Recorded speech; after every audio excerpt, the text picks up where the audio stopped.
ओम नमः प्रणवार्थाय शुद्धज्ञानैकमूर्तये निर्मलाय प्रशान्ताय दक्षिणामूर्ते। मुल्ला नसरुद्दीन के पास एक गधा था। वो खो गया एक दिन, तो वो भगवान को बहुत शुक्रान करता था, खुदा को, भगवान बहुत धन्यवाद। लोगों ने बोला, अरे भाई गधा खो गया तो तुम इतना धन्यवाद क्यों दे रहे हो?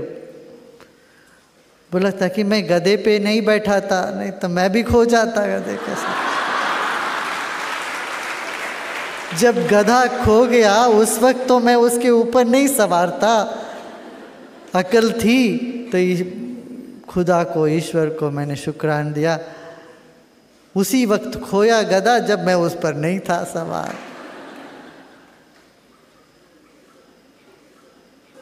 फिर वो खोजने लगा गधे को। खोजते खोजते कहीं मिला तो नहीं, मगर किसी ने कहा पहाड़ के उस पार है, चला गया, मैंने देखा तेरे गधे को। फिर वो शुक्रान देने लगा भगवान को, भगवान बहुत शुक्रिया। फिर भी सब जगह खोजने पर उसको गधा तो मिला ही नहीं। तो उसने दूसरे दिन ऐलान कर दिया, सब जगह नोटिस चिपका दी, जिसको भी गधा मिल जाए हमारी, उस गधे को भी उनका हो जाएगा, उसके ऊपर 1000 रुपया भी मैं दे दूंगा सबको इनाम। इनाम के साथ गधे रख लेना, मगर खोज के निकालो। किसी ने बोला, अरे भाई तू बड़ा अजीब आदमी है, कोई गधा खोज के लेके आता है तो उसको इनाम तो देखते हैं, ठीक है, मगर गधा तो ले लेंगे। मगर तू बोलता है गधा भी तेरा और उसके ऊपर इनाम भी तेरा। तब मुल्ला बोलता है, नसरुद्दीन बोलता है, खोजने का मजा तो लेने दो।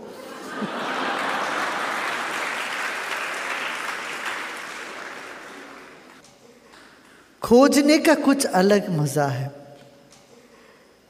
खोने का भी अपना मजा है, कुछ पाने का भी अपना आनंद है। कुछ खो के आनंदित हो जाते, कुछ पाके आनंदित हो जाते।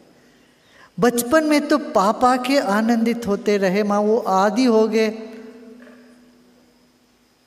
मगर कुछ खोना भी सीखना पड़ेगा।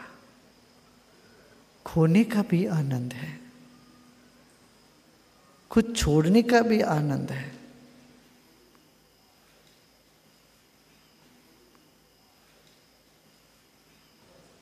सिर्फ खोज ही एक आनंद है, और खोजोगे कहाँ? वस्तु में, व्यक्ति में, परिस्थिति में और चीजों में, चारों ओर चीजों में खोजते रहोगे, मिलेगा तो नहीं। फिर ऐसे नोटिस चिपकाना पड़ेगा सब जगह। हमको नहीं पता चलता राम नाम सत्य है, हमारे जाने के बाद लोग कहते हैं राम नाम सत्य है। ये बेवकूफ़ी है। मुर्दा कहाँ सुन पाता है राम नाम सत्य है? मुर्दे के कान में बोलते हैं राम नाम सत्य है। अरे जीते जीते सुनो राम नाम सत्य है, बाकी सब मिथ्या है। ये सत्संग है, इसको नहीं छोड़ना। सब छोड़ो बोलते हैं अष्टावक्र, मगर कब? उसके लिए भी समय है। यहां से बस में चढ़ने की एक आज्ञा मिली और कहीं और जाके कहते हैं बस से उतरो भाई। अब तुम ये कहोगे कि जब उतरना ही है बस से चढ़ते क्यों हैं? नहीं, चढ़ते कहीं और है, उतरते कहीं और है। वहीं चढ़ के वहीं उतरना हो तो फायदा क्या है बस पर चढ़ने का? हाँ, सर्कस में होता है, सर्कस में चढ़ते हो, घोड़ा होता है ना, घोड़े पर सवार होता है, वो गोल चक्कर वहीं वहीं के वहीं घूमता रहता है। इच्छाएं, आशाएं तुम्हें ऐसे ही घुमाती रहती है। जो इच्छा उठने से तुम जहाँ थे, इच्छा की पूर्ति के बाद भी तुम वहीं ही आके पहुँच जाओगे। सर्कस की ये जो चंदौड़ है, हर आशाएं, हर इच्छाएं चंदौड़ है, जहां से चढ़ते वहीं उतरते हो, पहुंचते कहीं नहीं। घंटे भर उस पर चढ़ते तुम घूमते रहो, फिर उतरोगे वहीं। इसीलिए कोई भी इच्छा मन में जो उठती है, कामना उठती है, वो तुम्हें वहीं पहुंचाती है। इतना सब मेहनत करने के बाद, उसको पूरा करने के बाद भी जहां तुम पहले थे। सब ज्ञान सुन लिया, सुनने के बाद खाली हो गए। खाली होना है। ज्ञान मैल को धुलने का एक साबुन जैसा है। ज्ञान को भी पकड़ के नहीं बैठना। ज्ञान से परे जब निकलते तो बोध मात्र हम हैं, ये समझ में आता है। बोध स्वरूप है, होश हो तुम। वैसे सारे संसार में कण कण में ज्ञान भरा हुआ है। एक एक कण में पूरा ज्ञान भरा हुआ है संसार के, चैतना के। तो चैतन्य ही संसार के रूप में प्रकट हुआ है। जो अलग अलग समझ में आता है, लगता है वो अलग अलग है नहीं, एक ही है। उस एक ही में सब कुछ है। आप देखो, एक सेल फोन, छोटा सेल फोन में तुम बात करते हो तो वो तुम्हारी वाणी को वो सेल फोन ने चूस लिया, फिर उसको तरंग बना के छोड़ दिया। आकाश में तो छोड़ देता है वो छोटा सा सेल फोन क्या करता है, तुम्हारी वाणी को चूस करके तरंग बना के छोड़ देता है।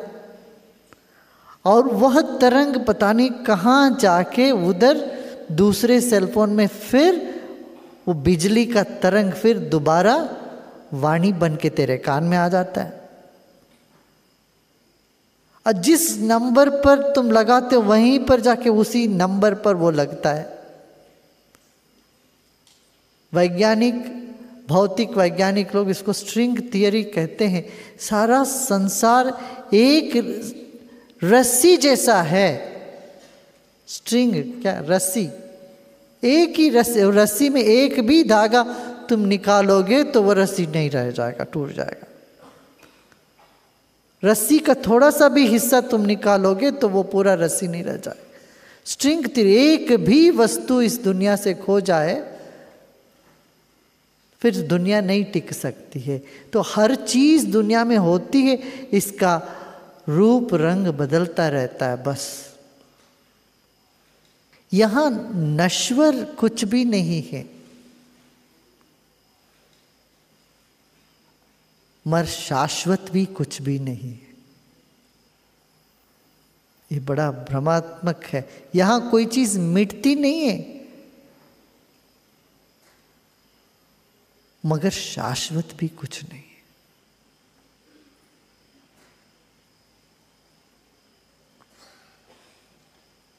वह तत्व क्या है, इसलिए कहते अनिर्वचनीय। ये प्रकृति अनिर्वचनीय, इसको हम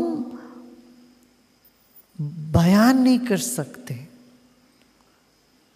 इसका वर्णन नहीं किया जा सकता। है भी नहीं भी, भास भी होता है फिर भी नहीं है। नहीं करके भी नहीं कह सकते, है करके भी नहीं कह सकते। ऐसी इसको माया।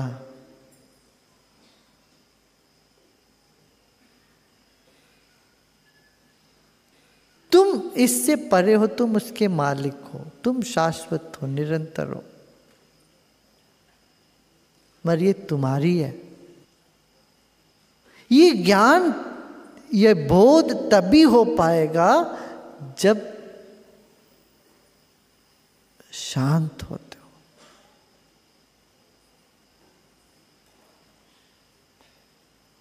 मन विक्षिप्त बना रहे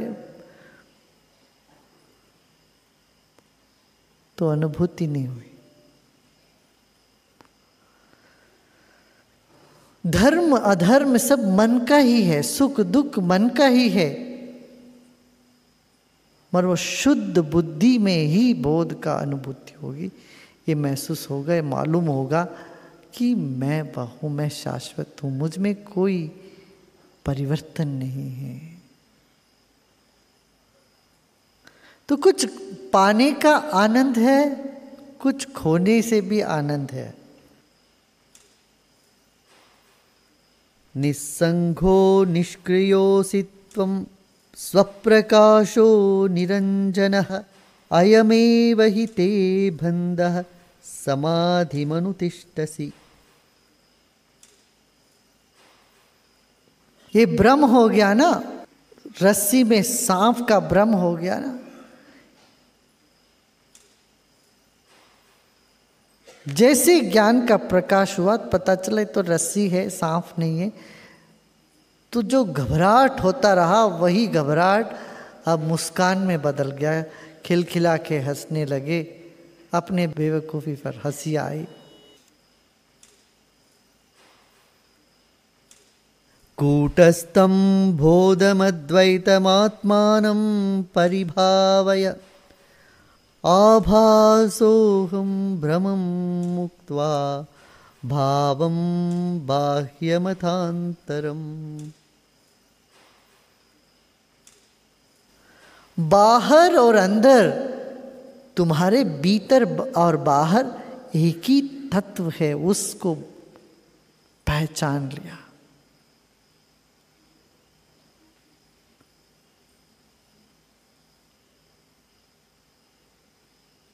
हमारे भीतर भी आकाश है, हमारे चारों ओर आकाश है, बाहर भी आकाश है। अब एक घड़े को हम खरीदते हैं, एक बर्तन खरीदते हैं, किस चीज का महत्व है? मिट्टी का है, और बर्तन के अंदर जो जगह है उसकी महत्व है।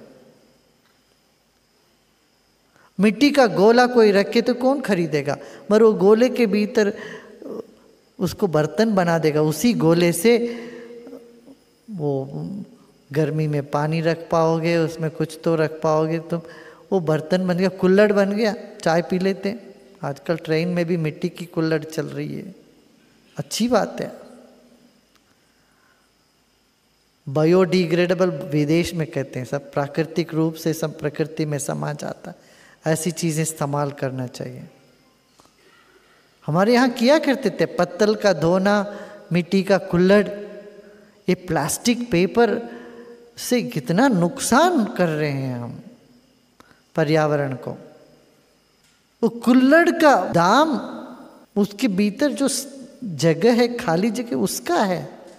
इसी तरह से तुम्हारे भीतर जो खाली जगह है, आकाश है, उसी का तो महत्व है, उसी का तो नाम है, उसी का ये रूप है, बाहरी रूप।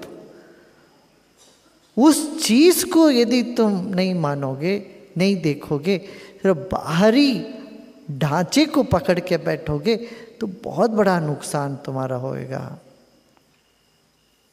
उसका पहचानो, जो बाहर भीतर तुम हो। सिर्फ तुम्हारे शरीर के अंदर तुम नहीं हो, तुम्हारे शरीर के बाहर भीतर दोनों जगह तुम हो। जैसे एक मोमबत्ती या कोई एक बत्ती से तुम जोत जलाते हो, जोत कैसे बत्ती के चारों ओर आवृत होके जलता रहता है, इसी तरह से तुम्हारी चेतना शरीर के चारों ओर है। शरीर बाती है, मन ज्योति है, आत्मा ज्योति है। उस ज्योति को पहचानो, ये कह रहे हैं। ये भ्रम से तुम बाहर आओगे, तब ये परमानंद रूप तुम ही हो, ये तुमको महसूस होने लगेगा। देहाभिमान पाशेन चिरं बद्धोऽसि पुत्रक, बोधोऽहं ज्ञान खड्गेन तन्निष्कृत्य सुखी भव।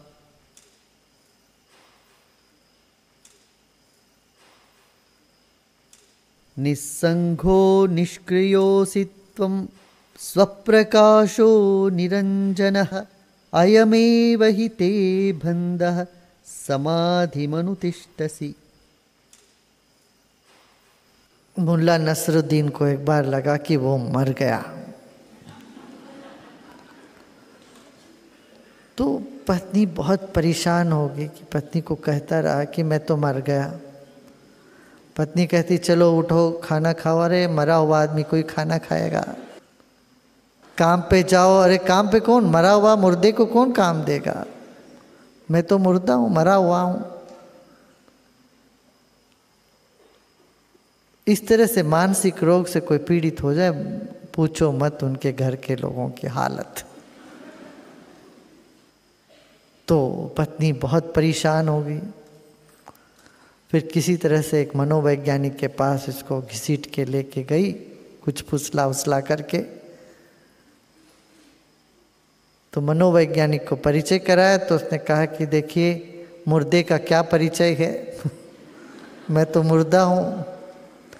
तो मनोवैज्ञानिक भी बड़ा हैरान हो गया। उन्होंने बहुत कोशिश करी तो फिर उसने तर्क लगाया। तर्क से तो आदमी इतना तर्क से तो बता रहा है मैं मरा हुआ हूँ, उसी तर्क से ही इसको काटा जाए। तो उसने तर्क लगाया, हाँ सही बात है। तो उसने तर्क लगाया, देखो जो कोई मर जाता है उसका खून पानी हो जाता है ना? हाँ, मुल्ला ने माना हाँ जी बिल्कुल सही बात है, उसमें खून होता ही नहीं है। जैसे मुझ में कहाँ है खून, मैं तो मरा हुआ हूँ। तो वो साइकियाट्रिस्ट ने, वो मनोवैज्ञानिक बड़ा खुश हो गया। अरे उसके पत्नी को देख के बताया, देखो मैं तो जीत गया, अब सब काम हो गया, तुम्हारा पर्स खोलना, हमारा फीस तैयार रखना, अब देखो ठीक कर दूंगा। उसने एक सुई लेके मुल्ला के हाथ में लगाई तो ये खून निकलने लगा वहाँ। तो बोला देखो तुम्हारे में खून निकल रहा है तो जिंदा हो, तुम मरा नहीं है। तो मुल्ला बोलता है आज एक नई बात समझ में आई। क्या? मुर्दे में भी खून होते हैं।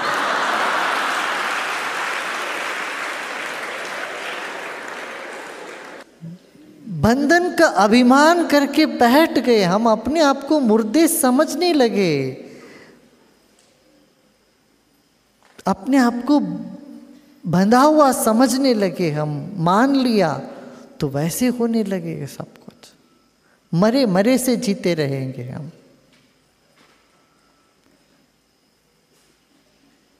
तरह तरह की चिंता टपकती रहती है चेहरे से, पसीना आता है कि नहीं आता, चिंता टपकती है। ज्ञान खड्ग से इस चिंता को हनन करो, समाप्त करो। ज्ञान की तलवार लेके इसको खत्म करो। तुम इस बंधन को छोड़ो। और होता असली तलवार से नहीं, ज्ञान की तलवार से।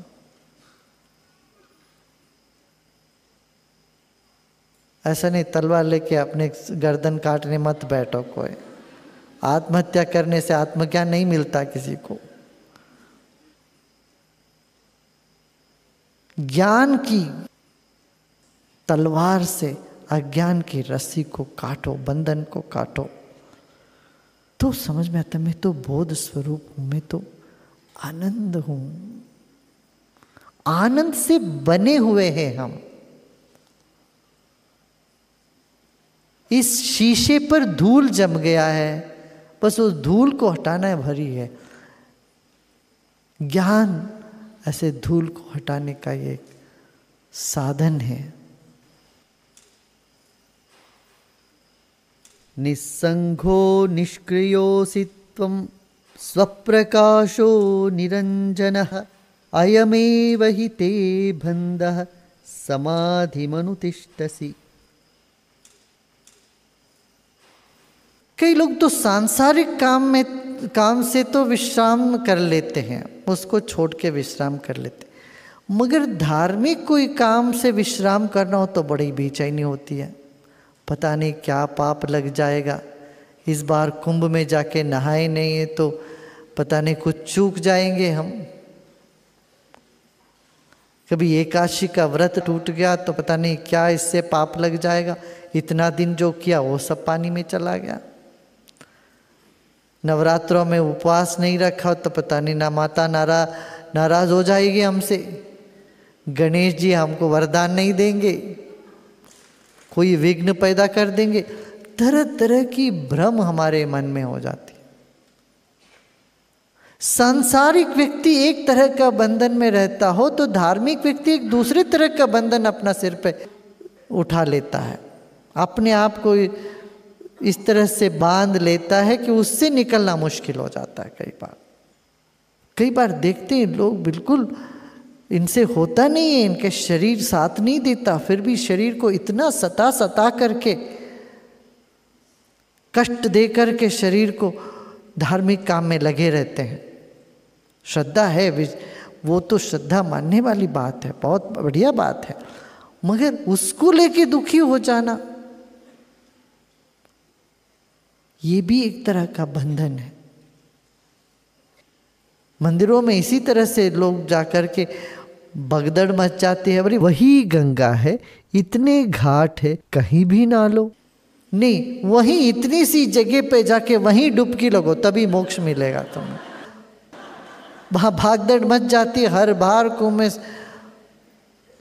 कुछ लोग मर ही जाते हैं। वहां आराम से जाओ, गंगा मैया इतना विशाल है, बह रही है, बहुत पानी है, मगर इतनी सी जगह पर जाके वहीं डुबकी लगानी सबको। इसी तरह से समाधि का अभ्यास भी विक्षेप के विरोध में है। मन विक्षिप्त है, विक्षिप्त मन को शांत करने के लिए समाधि, और समाधि को कोई पकड़ के बैठ जाए, वो बोले कि मैं जमीन के अंदर समाधि गाड़ के रहूंगा एक हफ्ते, क्या फायदा? अरे जमीन के अंदर तुम्हें भगवान रखना हो तो कुछ और बना के रखते, कोई कीड़े। ईश्वर ने तुमको 2 पांव दिए, शरीर दिए, तो जमीन के ऊपर चलो। ढंग से चलना नहीं आया तुम्हें, जमीन के अंदर बैठने वालों के चेहरे देखो तो बड़ी करुणा आती है, प्रसन्नता नहीं है, मुस्कान नहीं है। सांस रोक के जमीन के अंदर बैठ जाने से मुक्त नहीं होता कोई। मैं बोध स्वरूप हूं ये जान के अपने आनंद स्वरूप को जो पहचानता है वही मुक्त होता है। विक्षेप, मन में चंचलता, मन की जो भोजिल दुख, इनसे हटने के लिए, इस विक्षेप से दूर होने के लिए समाधि का अनुभूति करते हैं, समाधि को अनुभव करना है। मगर समाधि को ही पकड़ के कोई बैठ गए, वही एक बंधन का कारण हो गया। जनक को यही कहते, तुम समाधि को पकड़ के बैठता, सोचता है जब तुमको समाधि लगेगा तभी तुम मुक्त होगे, यही तुम्हारा बंधन का कारण हो गया। चाहे विचार आए, आने दो, तुम उसके भी साक्षी हो, तुम सब क्रिया के साक्षी हो, ये समझो। ऐसा नहीं कभी समुद्र के लहर सब शांत हो जाएं, ये तो समुद्र में कभी लहरें शांत नहीं होते, उठते रहेंगे। तुम अक्रिय हो, निष्क्रिय हो, मगर प्रकृति में क्रिया चलती रहेगी, तेरे शरीर में क्रिया चलती रहेगी। शरीर की क्रियाओं को पूर्ण रूप से बंद नहीं किया जा सकता। शरीर में जो क्रियाएं चल रही है कुछ हद तक कम होती हैं, जरूर कम होती हैं ध्यान में बैठने से, मगर पूरी तरह से रुक जाए ये नहीं संभव है। यदि रुकता भी है दिल का धड़कन, थोड़ी देर के लिए रुक सकती है। लंबे समय के अभ्यास से शरीर पर पैरासिम्पैथेटिक नर्वस सिस्टम है, इस पर काबू आ जाता है। मगर शरीर का ये सब क्रियाएं बंद हो जाएं तब मैं बोध स्वरूप जानूं, ये नहीं है। तुझ में नहीं हो रहा, तुम अक्रिय हो, तेरे भीतर कोई क्रिया नहीं हो रही। आकाशवत तुम सबके साक्षी हो। चलने दो क्रिया जो चल रही है। तो तुम समाधि का एक कल्पना लेकर के बैठे हो, वो ऐसा मुझे कभी समाधि लग जाएगा एक दिन, फिर मैं सारे बंधन से छूट जाऊंगा। कहते ये तुम्हारी बेवकूफ़ी है। अभी इसी वक्त तुम जाग के देखो, निसंगो निष्क्रियो सित्वम, तुझ में कोई क्रिया नहीं है। स्वप्रकाशो निरंजना, 2 मिनट ऐसे देखो शांत होकर के, तुझमें कुछ भी नहीं हो रहा है। वाणी भी तेरे कान में पड़ रही है, अपने आप सुन भी रहे हो, फिर भी तेरे भीतर कुछ नहीं हो रहा है, कोई हलचल नहीं है। तेरे मन में हलचल है, बुद्धि में समर्थन है, विरोध है, शरीर में कभी सुख है, कभी दुख है, दर्द है, कभी आराम है, मगर तुझ में कुछ नहीं। तुम असंग हो। असंगोहम असंगोहम असंगोहम पुनः पुनः, बार बार ये जानू मैं कि मैं असंग हूं, निष्क्रिय हूं, मुझ में कोई क्रिया नहीं चल रही है। स्वप्रकाशो से, तुम खुद प्रकाश स्वरूप हो और निरंजन। आज ऐसे करते हैं, आज रात बहुत ज्ञान तो बहुत सुन लिया आज, अभी रात को जाके सोते वक्त यही इसी स्मरण में सो, नारायण स्वरूप। नर बन के तो बंधन का अनुभव कर लिया हमने, आज हमारे भीतर, नर के भीतर जो नारायण है, वो जैसे शेष शैया में लेटे हुए हैं, ऐसे हम नारायण स्वरूप, अलख निरंजन भव भय पंचन, नारायण नारायण हरि नारायण। इस भाव से थोड़ी देर बैठ के ऐसे शांत हो सो जाना। निद्रा समाधि स्थिति, हमारी नींद भी समाधि जैसे होनी चाहिए, होती है। बोध जागे तो नींद ही समाधि जैसे होने लगती है ना। अब बात रही किस पर भरोसा कर सकते हैं, बहुत मुश्किल है आजकल। सच है, भरोसा मत करो। किसने कहा भरोसा करो? तुम्हें पहले अपने ऊपर भरोसा आ जाए, इतना काफ़ी है। जो मैं चुनूंगा, जो मैं करूंगा, जिस मार्ग पर मैं चलूंगा वो सही चलूंगा। खुद पर ही भरोसा नहीं है तो फिर गुरु पर क्या भरोसा आएगी? गुरु भरोसा नहीं देता है, संशय और पैदा करने वाला होता है। ठीक है ना, हमारा काम तो संशय और डालना। संशय के आग में जितने तुम पकोगे उतना तुम पक्के हो जाओगे, है ना। तो संशय से सत्य कभी नहीं घबराता है। संशय आएगा चला जाएगा, सत्य को क्या कर सकता है? छू नहीं सकता। अच्छा देखो, रावण ने भी तो साधु वेश में ही आके धोखा दी सीता मैया को। सीता माता को हरण रावण अपने वेश में नहीं आया, किस वेश में आया था? साधु वेश में आया।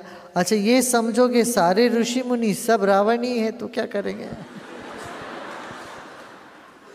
कितने रहे महात्मा ऋषि रहे, विश्वामित्र रहे, वशिष्ठ रहे, अगस्त्य रहे, गौतम रहे, वाल्मीकि जैसे महर्षि रहे, ये सब महर्षि रहे। उनमें से एक तो रावण साधु वेश में आया।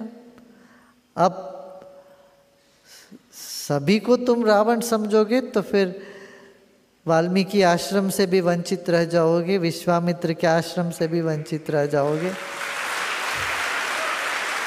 योग वशिष्ठ सुनने ही नहीं पाओगे।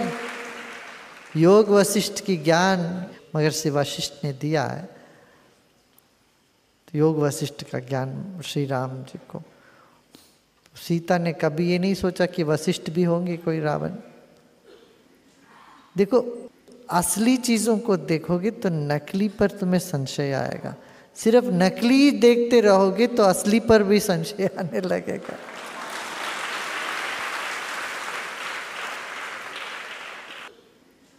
वो सब अपने अपना नसीब के ऊपर है, कौन कहाँ पर जाके फंसता है।